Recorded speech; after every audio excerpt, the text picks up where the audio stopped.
Hey guys, what's up? Welcome back to my channel. Or if you're new here, hi, my name is Jessica. I'm a woman in long-term recovery, and on my channel I talk about addiction and recovery and all the stuff in between there, around there, about all that stuff.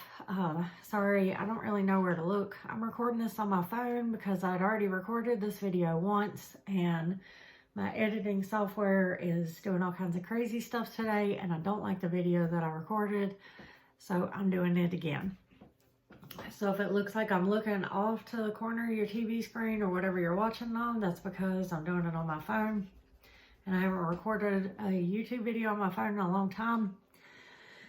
So this one's probably going to be weird, but I wanted to get it out there because I missed my Friday upload, and I don't want to miss again. Real quick before we get started, I missed my Friday upload.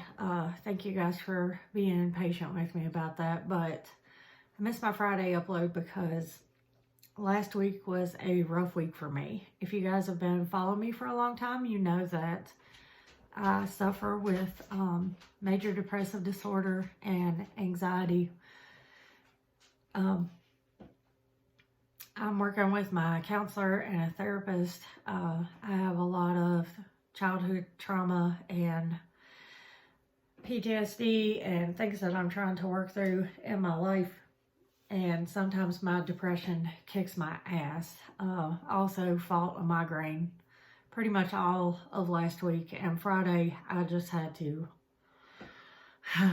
Thursday and Friday, I just kind of threw in the towel, and that's why I didn't have a video up on Friday. So thank you guys for being patient with me about that. I hate that I couldn't do that. I feel so guilty when I can't put up a video, but I'm mentioning that and bringing it into this video because, you know, so many of us that have gone through an addiction, are still in active addiction, anything like that. So many of us that have this issue in our life also have mental health issues, and I just want to mention it because you guys aren't alone. You know, I don't ever want to portray that image that I went through my addiction, you know, and came out unscathed, or that I'm just this happy-go-lucky person. And if you've ever watched any of my other videos, you've probably already seen me cry, because, you know, it's real easy for me to cry. And I'm sorry about that, but I just really want to be open and honest with you guys because I'm sharing my journey in each and every one of these videos, and I don't want to hold back because that isn't me being open and honest with you guys, and that's not being truthful in my opinion. So thank you guys for you know, being patient with me on Friday and not saying anything about me not uploading. But also, I just wanted to let you guys know, you know, that if that stuff happens to you, and if you suffer with depression or anything of the, you know, like the same stuff that I do, or any mental health issues at all. Side note, I'm also not going to edit this video, so you guys will get to see all my bloopers. My dad will really enjoy that. But if you guys suffer with any of that stuff, I just wanted to mention before we got into the topic of today's video, you know, as hard as it is, I just really want to encourage you guys to deal with it. And I'm not saying that in like a shitty way at all, you know, like man up or anything like that. I'm saying that in a very genuine way. I say deal with it. Like, I'm saying it like, don't shove it under the rug, you know. I'm saying let yourself feel those feelings, as scary and as hard on us as it is to deal with those feelings when our depression does kind of take over, you know,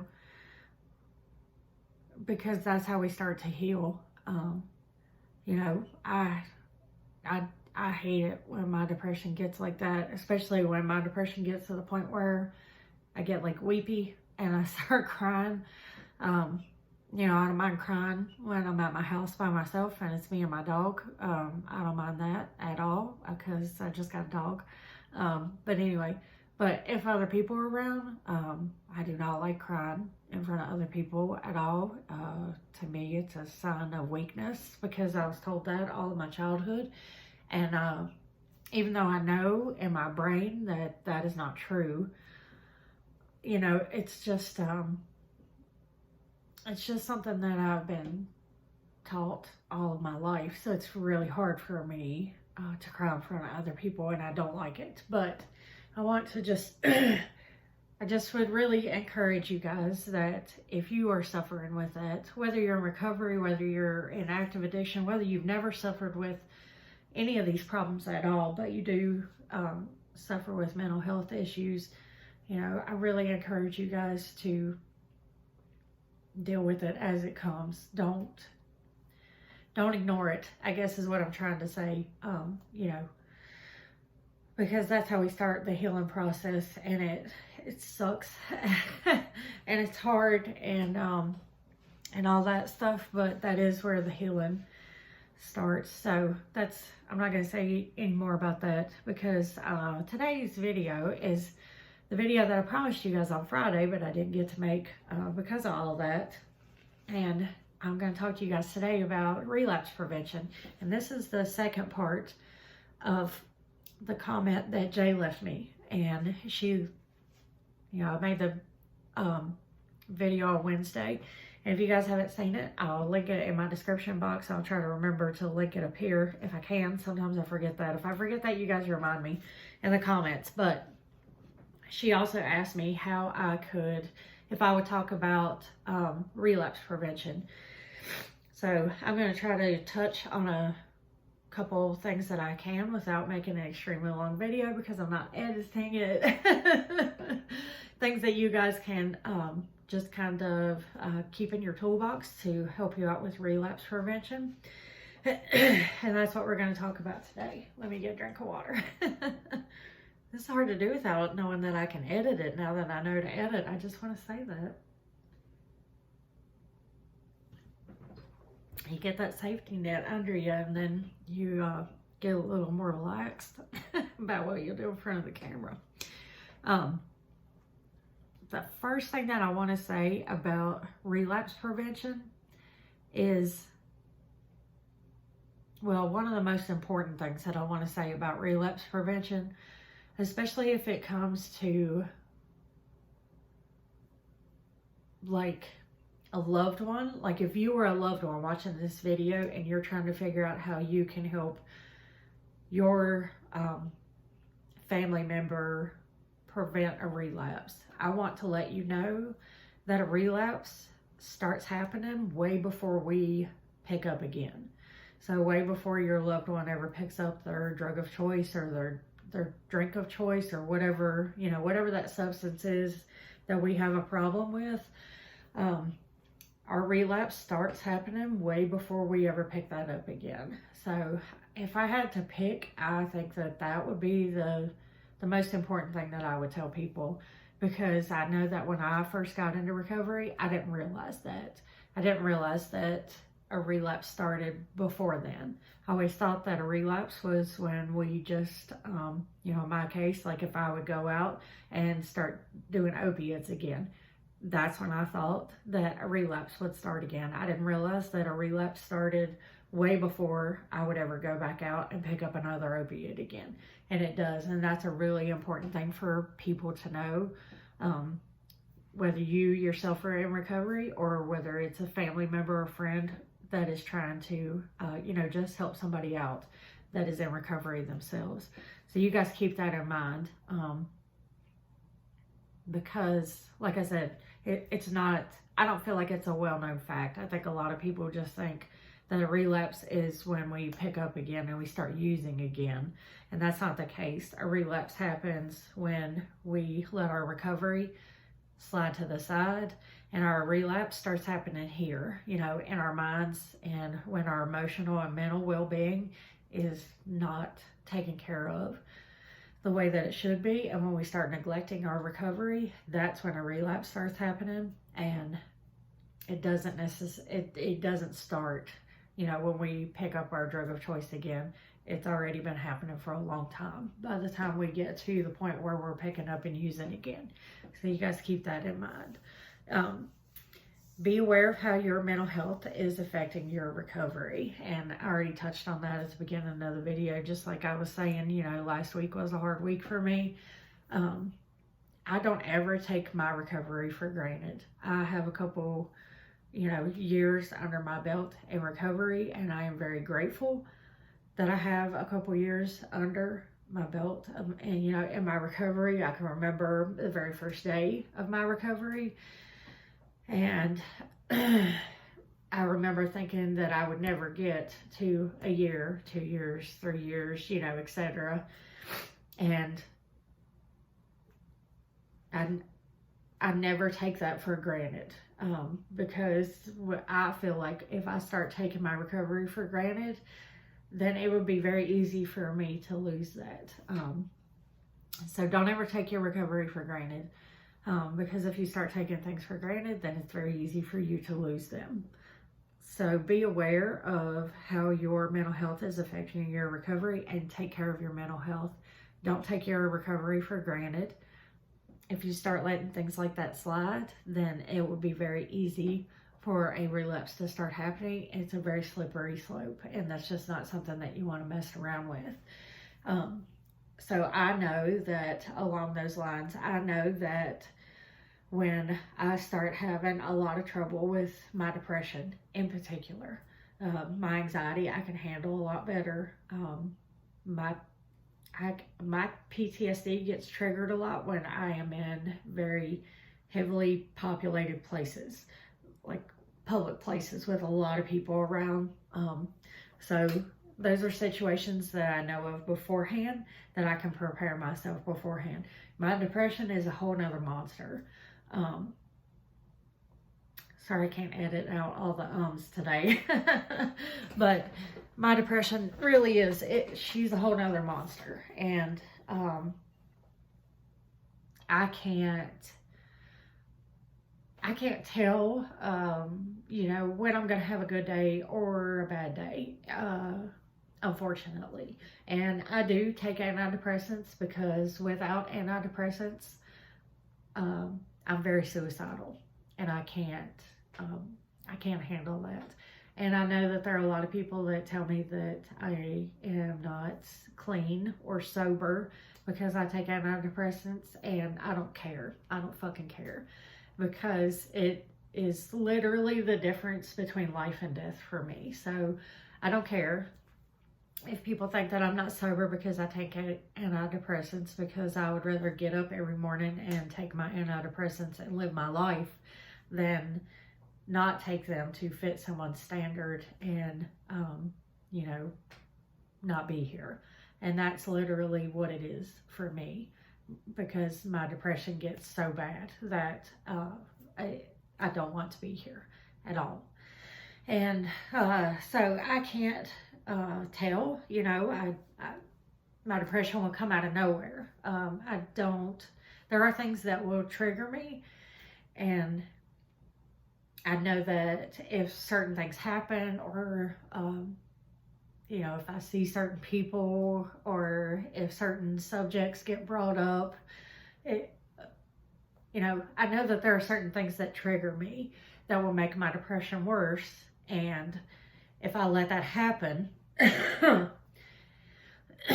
I have to keep a good eye on that, because if I let that situation go on for a really long time, and I mean, like, if I let myself stay in a very low depressed state for a very long time, that is going to put me on a steady decline towards a relapse. Because I know, and I will always know in the back of my mind, that my disease will always tell me in the back of my mind that if I get high, I will feel better, because that's how my disease works. So that's what I mean when I say be aware of how your mental health is affecting your recovery. Stay focused and aware of your recovery. Remember how much you used to chase that dope guy or girl in your, situation, whichever it was. You have to chase your recovery like you used to chase a dope dude. And I don't know about you guys, but I used to chase the dope guy like a friggin' fiend. So much so that I became the dope guy, so I didn't have to chase them anymore. And then I had people chasing me because I was the dope guy. So you have to chase your recovery just like you chase the dope. And just how our addiction would consume us. As soon as your eyes would open up in the morning, you were thinking how you were going to get high, or if you already had something, your addiction consumed you. Get up, get high, get something else. That was all you thought about all day long. Your recovery has to be the same way. Your recovery has to be, number one, above anything and everything else in your life. Because if your recovery is not right here above anything and everything else above in your life, you won't have anything else. And I know that when someone told me that when I was very first in recovery, I was pissed off and wanted to argue with them about it. Imagine that. And I was like, putting something before my daughter is what fucking got me here. And I don't fucking want that anymore. I'm not going to put my recovery before my daughter. I got clean, I got sober so I could put her first, because I haven't been putting her first. I put the dope first. And that's why I got sober. And I didn't realize that me putting my recovery before my daughter was actually the right thing to do. And that's what I mean when I say you have to put your recovery above everything so that you can have all those other things in your life. And it really does. That's part of a relapse prevention plan. Because if you make sure that your recovery is coming first and foremost in your life, above and beyond everything, then you will be able to see the signs of a relapse coming. And really, I hate to even say of a relapse coming, because if you're working your recovery and you're having open and honest conversations with people in your life, whether it's a sponsor, if you're working a 12-step program, or, your therapist, if you're not working a 12-step program, whatever your recovery pathway is, if you're having open and honest conversations with those important people in your life, in your support network, chances are you're not going to have a relapse. You lower your chances of relapse by really actively working on your recovery each and every single day, making sure that you have a support network, making sure that you're working on that recovery. Don't be sitting around with idle time all the time, because idle time, you know what they say, idle hands are the devil's playground. And I'm not saying that in like a religious way or anything, but it's true. What are you going to do if you have idle hands, especially in early recovery? I think as you get more time in recovery, then you're going to know what you can do and what you can't do as you get more time in recovery under your belt. I can be at my house now and just sit around and watch YouTube videos all day if I want, and I'm fine. It never crosses my mind. I honestly cannot tell you the last time that I was sitting around doing nothing, or even if I was doing anything, that the thought of using came across my mind. Just came across my mind while I was randomly. So just keep that in mind. A support network is massive. If you guys wondering, I'm looking down at my notes because I had to jot down the stuff from my other video that will not cooperate with me. It's on my computer right now. A support network, no matter what. And I say this in all of my videos, no matter what I'm talking about, because it's so vital. It is so friggin' vital. We are not built to do this thing alone. And by this thing, I mean life. We are not built to do this shit alone. Are there people out there that are doing it alone? Yeah, there are. Are there those of us that have done it alone? Yeah. I have white knuckled so much of my life and just done this alone. But now I don't have to. I have, I have so many amazing, wonderful people in my life that are there for me. My dad, my mom, Keith, Danielle, his family,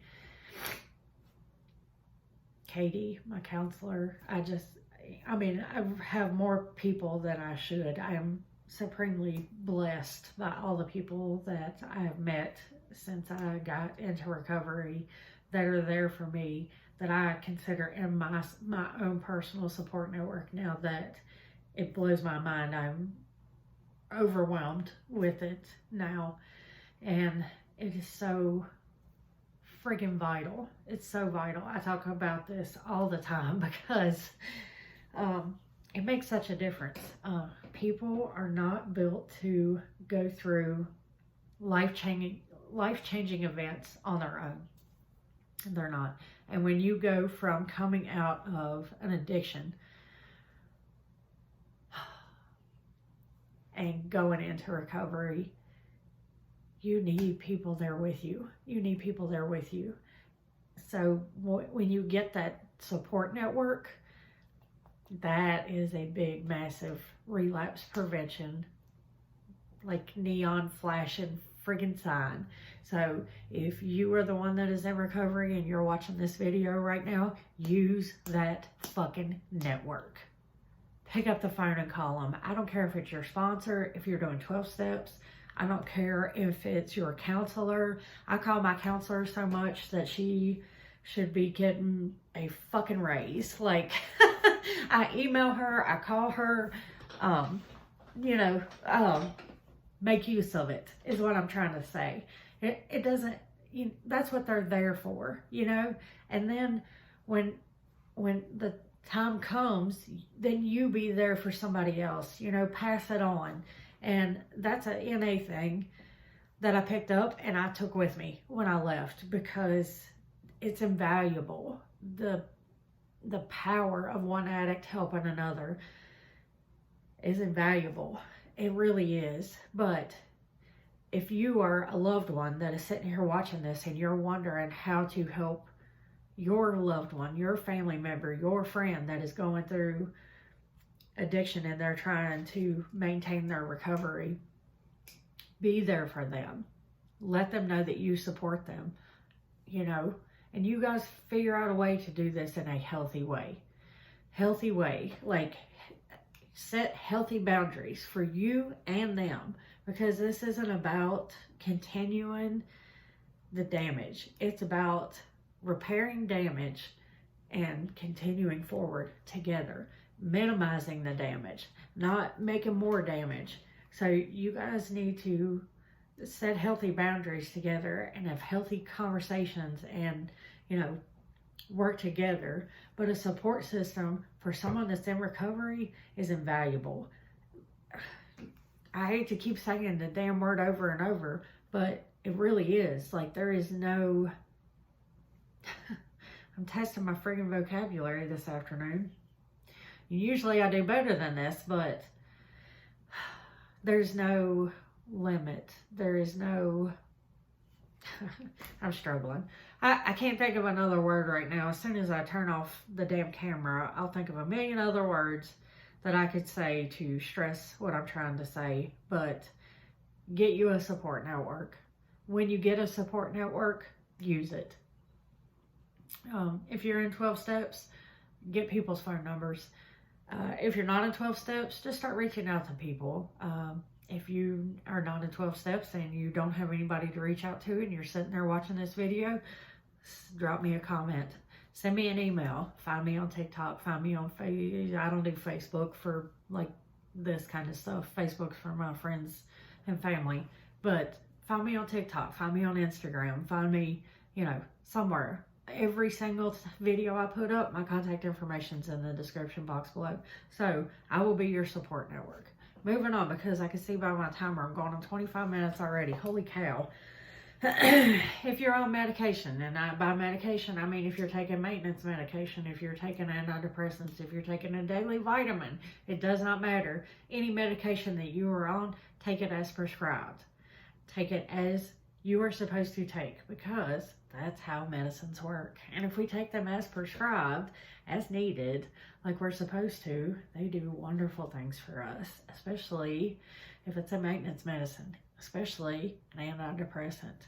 Take them the way that you're supposed to. Take good care of yourself. These are all relapse prevention points, every single one of them.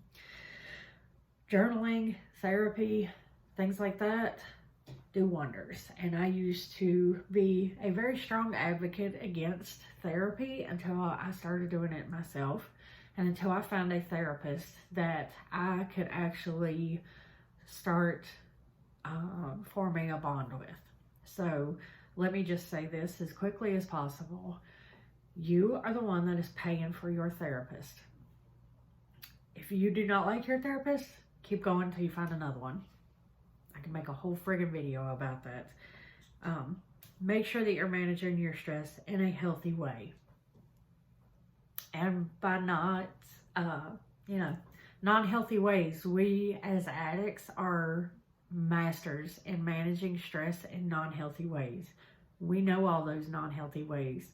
We know self-harm, we know addiction, we know how to do that. We have to learn ways to manage our stress in healthy ways. So make sure that you're doing that. And if you need help with learning how to manage your stress in healthy ways, make sure that you're reaching out and asking for that help. There's all kinds of people out there that can help you manage your stress in healthy ways. And it's a fight, but it's your recovery. This is your recovery. This is your life. And this is your relapse prevention to make sure that if your ass falls off, you pick it back up and make sure that you don't lose it. Plain and simple. If you need help, ask for it. Ask for it. And that's coming from me, who is stubborn. Like, I hate asking for help. So I know how you feel. I hate asking for help. My dad's the same friggin' way. It's genetic. It runs in our whole family. We joke about it all the time. But it helps if you, but you got to do it. You just have to, you got to do it.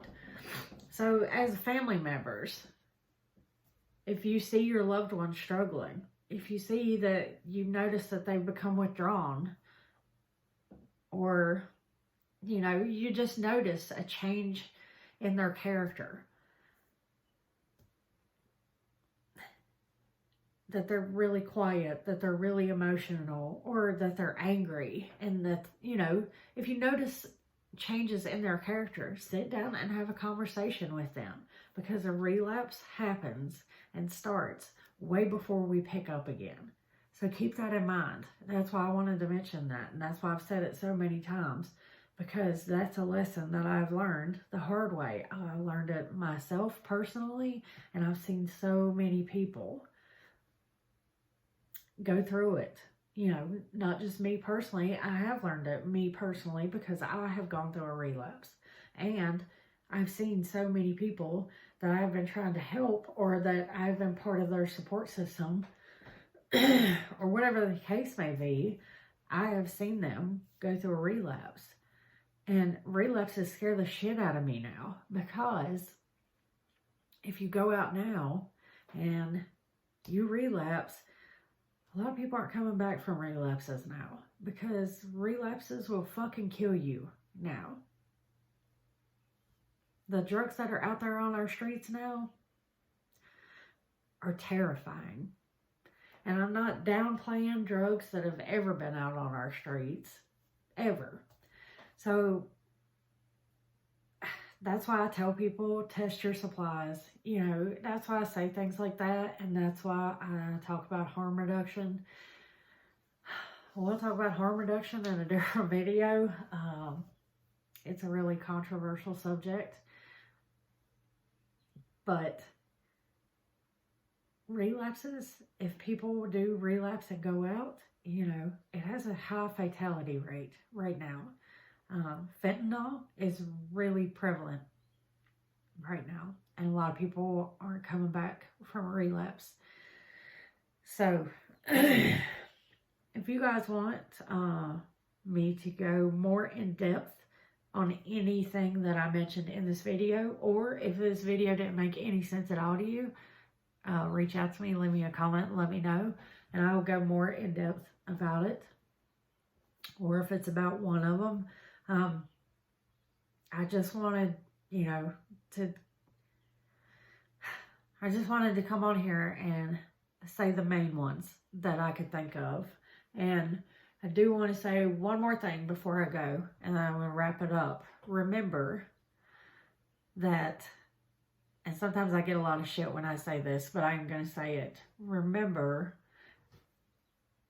yes, support is vital, and yes, support your family member, your loved one, your friend, whoever it is, and make sure that they know that you're there. You know, you kind of have to find that fine line between being supportive and not being a helicopter friend or family member or parent, you know, the one that hovers around and and all that. You have to find that that happy medium between being supportive and not being the helicopter mom. Ultimately, our recovery and making sure that we don't relapse rests right here on our shoulders.